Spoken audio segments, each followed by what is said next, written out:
Abaana ba Yasini Kawuma, abaana ba Bulenda bonna abaana bafiira mu bino ebya struggle by'omazi byo wageta firimu yo.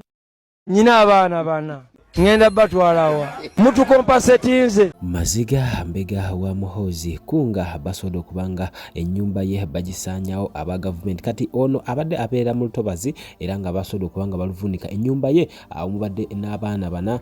ne kossa ne mukazi kati ono omusajja watu essaawa wetwogera alira ku nsiko wabula nga yeekubidde omulanga eri bakamabe basobola okubanga bamukompensatinga ali mu kukaaba era nga yejjusa okuvumanga Bobi Wine ate ebiseera byonna kati awo wennyini nja kusaba video kano nga bere nkola phone kwanda boyiji akampeleka like mpa endowooza yo omuntu abadde avumira government ng'avuma omuko avuma Bobi Wine ate essaawa eno wetwogera ennyumba ye bagisenze ne bagisuula jjukira government eri mu kayofube okulaba nga batereza entobazi zonna mu Kampala era nga entobazi gy'abadde awangaliramu basobodde okuba nga bagivuunika kati ono akaaba agamba nti Bobi Wine ate bwekataligirya agenda kuba nga yeetonda era video zonna agamba mbu ajja zijjayo kati ate waliwo Rama Lusaniya Rama kiddamu Kyagulanyi alinga akapama njagala mbonebone mwenjagala mbalageko nti nze gwe gwolabanga Katonda kunze si Katonda gwe gwolabanga nabbi kunze si nabbi. Oluvannyuma lw'okumugoba ku mulimu Rama obusungu asazeewo abuteeke ku internet era nga ono tegeezeddwako nti ayagala kufuna ate wajja naddala mu kalulu akajja era nga ono y'omu ku babloga abatunuliddwa okuba nga abablogingira General Muhoozi mu kalulu akajja so ebyo byonna byali mu kubanga akola agezaako kubanga yeegula wa mukulu kati ono avumye Bobi Wine n'okutuuka okubanga ebigambo byonna ebyamaanyi abimumisa mjukira ono yagobwa ku mulimu era lwakuvuma Bobi Wine kati still ate azizeemu wano e Kampala atandikidde ku mulimu gwe gumu olowooza ki mpa endowooza njogera ya Rama ngenda kubanga mukuwa video ye mu maaso awo kati ate ye agamba nti Bobi Wine atalina kyayinza mukola naye nga ffenna twebuuza nze naawe nja kubuuza ddala Bobi Wine yali akoze eki Rama ye amumanyi awo nnyini wenja okubanga nkusabira ompe endowooza ye awo nnyini mumala okunayikinga ate still teekako ka subscribinga ofune videos ezisingako nga zino olunaku lwaleero byonna ebitambula mu ggwanga Uganda n'ennaku endala zonna mpaka nkiddamu Kyagulanyi alinga akapama abo bulamu bwendi musala ka bulimu tunulira sala ke wasula wensula wasula umalukiseka wensula wasula umalukeizi wensula wasula Bobi yanga ali wa mukomera ndi wabweyo ekyo kyembagamba nti omukisa gw'omuntu guba mukisa gwa muntu nze sikkiriza kati gwokera otya ku macha n'ogamba mbu Rama bamugobye olw'okuba yayogedde ku Kyagulanyi who is he kunze nze ntya Katonda Allah yangabirira kabaata era abadde atya ati abadde atya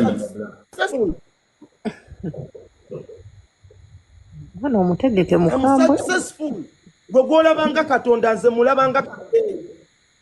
ate gwogerageranya Katonda nze mulabanga kaceere nze nkubuli kati ki ekyakunyiizizza ompulira netwakayo ki ekyakunyiizizza ogamba nti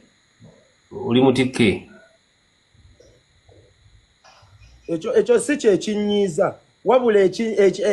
ekinyiiza musimanya ayogera ku Kyagulanyi bamugobye kati kibalekawa namwogerako kate si kisazamu namwogerako kibalekawa temulabanga muswadde nolaba ogusajja ogukulu oli ku mwana mutamuyanga kabata ndi 23 years old amangu oli bebe njirina yino ndi mwana muto Rama yagobwa ku mulimu ekata era nga ono yateekebwa ku nnyonyi straight n'akomawo ku lunaku ate lwali lwakuna nga twabibaleetera wano Kwanda Boy UG kati njagala mpe subscription oba subscribinga osobola okufuna obubaka bwe buti kati Rama yalina boss oyo omuwagizi nnyo wa His Excellency Bobi Wine ate nga n'abamu ku bannayuganda bawangala nabo jjukira abannayuganda ate mujja kumbulira wansi mu comment section abasinga abali ku kyeyo ate bakonera mu government era nga abasinga bajogera ebisongo oba ebikankana so Rama oyo yali musaale nnyo mu kubanga anafuya Bobi Wine naddala ku internet ya buli kyabangawo nga ye anafuya era ng'omulimu gwatandikiddeko nga yakatonya e Kampala so musajja wattu bw'atyo n'asobola okubanga akolanga video ezitiisatiisa ezisabula His Excellency Bobi Wine kati ekyanyiza mukama we n'asobola okubanga amuteeka ku nnyonyi n'amutikka kwe kumuzza e Kampala era nga ono ate bino teyabonerera wabula nga watandikidde gwe olowooza ki ku mbeera ya Rama kansembeyo emboozi eyakunga ate kunga musajja wattu ebibye gakaba gakomba munamukiriza mu People Power still kubanga yagamba nti abeNRM bampayo kasente wabula nga essaawa no bate bakyampa banesonyiwe nzire munupu olaba newe mbadde nsula ennyumba bagimenye kirizagana mpa endowooza yo ku bino byonna. Abazze abagoberera TikTok n'emikutu emigatta abantu nka ku Facebook akongo oyo y'omu ku baweebwa akasente era kigambibwa mbu alabikanga ate essaawa eno abadde takyaba abasajja abadde takyabakolera bulungi amujjukira ebiseera wonna oya trendingiranga mbu yali alina ejjamba lyafuna okusobola kubanga anafuya His Excellency Robert Kyagulanyi Ssentamu Bwen kakati akunga ye ebibye birabikanga sebibu era nga wetwogera asabye abakulu basobola kubanga bamudiramu era nga yagamba nti bakamabe asinga tebakola kino ye musajja wattu alabikanga obulamu ate alabika essaawa eno byabala byebikutuka tasobola kubanga apanga kintu kyonna nga talina wakubeera kati awo ennyini nja kubuuza nti kungo ono n'ebigambo byadde ayogera Bubwen kubanga yagamba nti asobola okubanga returninga back anazzaayo oba emundu ku ggombero oba neyetondera abaana ba struggle musobola okumu acceptinga oba nedda naye nga ebigambo bye bibino bwati bwabuuziza gavumenti. Ngenda batwalawa mwatugambye tuveewo ne tulemerawo mwatuwooningako olwokuba kikyokyo yali eriko ali kuyiwa ttaka ayagala kutwala Lutoba n'amaanyi ene waffe bajja batusenda busenzi nga bwe yakola mu Lusanja. Ndi wano mu Katende zone nga Ibula azze no mu Katende alina ebintu byadde akola nga addamu buyimama waffe anumbye ku kyalo nankuba tiyagasa abantu bonna babaddewo sikyalaba na bulungi azze nakatipa katiyagasi n'akankuba ajaloosa be balina bokka amaanyi n'alya emisikini ne si be balina amaanyi ate si be basembayo tenya musasula akimanyi tasobola lwana nange era adayita kunkuba tiyagasi newe nebuna abaddi wallahi nnyo mukola ekintu wallahi nze ninze baba wa amaanyi mubeera tabale ne tiyagasi okubeera okubira nze tiyagasi muganda wo kati oza ki wakuba manyina maama waffe.